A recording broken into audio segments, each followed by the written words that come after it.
ನಾನು ರಾಜ್ಯದ ಅಧ್ಯಕ್ಷ ಆದ್ಮೇಲೆ ಬಹಳಷ್ಟು ಒತ್ತಡ ಕೂಡ ಇತ್ತು. ಮಲ್ಲಿಕಾರ್ಜುನ ಅವ್ರನ್ನ ಅತಿ ಶೀಘ್ರದಲ್ಲೇ ಭಾರತೀಯ ಜನತಾ ಪಾರ್ಟಿ ಸೇರಿಸ್ಕೋಬೇಕು ಅಂತಕ್ಕಂಥದ್ದನ್ನ.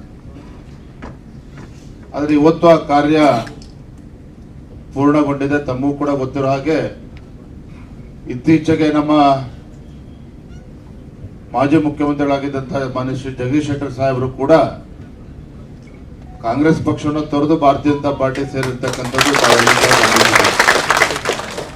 ಇಷ್ಟು ಮಾತ್ರ ಸಂದರ್ಭ ಹೇಳ್ತಾ ಇದ್ದೇನೆ. ಕಳೆದ ವಿಧಾನಸಭಾ ಚುನಾವಣೆ ಸಂದರ್ಭದಲ್ಲಿ ಭಾರತೀಯ ಜನತಾ ಪಾರ್ಟಿಗೆ ಹಿನ್ನಡೆ ಆಗೋದಕ್ಕೆ ಹಲವಾರು ಕಾರಣಗಳಿದೆ. ಆ ಸಂದರ್ಭದಲ್ಲಿ ಇವತ್ತು ವಿಧಾನಸಭಾ ಚುನಾವಣೆ ಸಂದರ್ಭದಲ್ಲಿ ಇದ್ದಂತ ರಾಜ್ಯದಲ್ಲಿದ್ದಂತ ವಾತಾವರಣ ಮತ್ತು ಇವತ್ತಿರ್ತಕ್ಕಂಥ ಒಂದು ರಾಜಕೀಯ ವಾತಾವರಣ ಅಜಗಜಾಂತರ ವ್ಯತ್ಯಾಸ ಇದೆ ಇರ್ತಕ್ಕಂಥದ್ದು. ರಾಜ್ಯದಲ್ಲಿ ಇರ್ತಕ್ಕಂಥ ಕಾಂಗ್ರೆಸ್ ಸರ್ಕಾರ ಇದೇ 3-4 ತಿಂಗಳ ಹಿಂದ್ಗಡೆ ಚರ್ಚೆ ಮಾಡಿದ್ರೆ ನೀವೇನಾದ್ರೂ 20-22 ಲೋಕಸಭಾ ಕ್ಷೇತ್ರಗಳನ್ನ ಗೆಲ್ತೇವೆ ಅನ್ನೋ ವಿಶ್ವಾಸದಲ್ಲಿ ಕಾಂಗ್ರೆಸ್ ಪಕ್ಷದವರು ಇದ್ರು. ಏನಂತ ಕೇಳಿಸ್ಕೊಂಡ್ರೆ ಚಪ್ಪಳೆ ನೋಡ್ತಿದ್ದೇನೆ.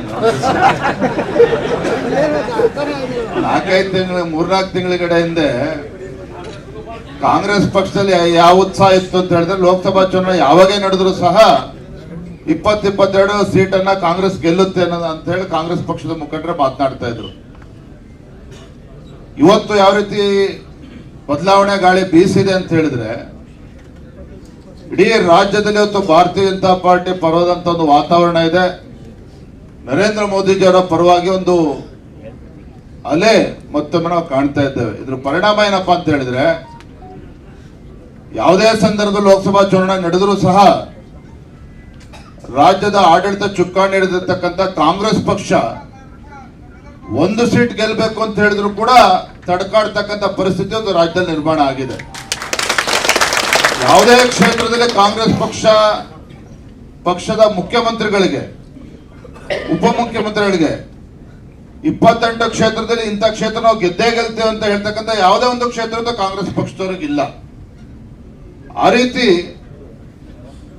ಕಳೆದ ಒಂದು ಪಂಚರಾಜ್ಯಗಳ ಚುನಾವಣೆ ಫಲಿತಾಂಶದ ನಂತರ ಅಯೋಧ್ಯೆಯಲ್ಲಿ ಭವ್ಯ ಬಾಲರಾಮ ಮಂದಿರ ಒಂದು ಬಾಲರಾಮನ ಒಂದು ಪ್ರತಿಷ್ಠಾಪನೆ ಆದ ನಂತರ ಇಡೀ ದೇಶದಲ್ಲಿ ಇವತ್ತು ಯಾವ ರೀತಿ ವಾತಾವರಣ ನಿರ್ಮಾಣ ಆಗಿದೆ ಎಲ್ಲರೂ ಕೂಡ ತಾವು ಕೂಡ ಗಮನಿಸಿದ್ದೀರಿ. ಇದರ ಪರಿಣಾಮನೇ ಇವತ್ತು ರಾಜ್ಯದಲ್ಲಿ ಯಾವತ್ತೇ ವಿಧಾನಸಭಾ ಚುನಾವಣೆ ನಡೆಯಲಿ, ನಾಳೆ ವಿಧಾನಸಭಾ ಚುನಾವಣೆ ನಡೆದ್ರು ಕೂಡ ಬಿಜೆಪಿ 130-140 ಸ್ಥಾನಗಳನ್ನ ಗೆಲ್ಲುತ್ತೆ. ಆ ರೀತಿ ಒಂದು ವಾತಾವರಣ ನಿರ್ಮಾಣ ಆಗಿದೆ. ಹಾಗೆ ಇವತ್ತು ಸಂತೋಷ ಆಗಿದೆ.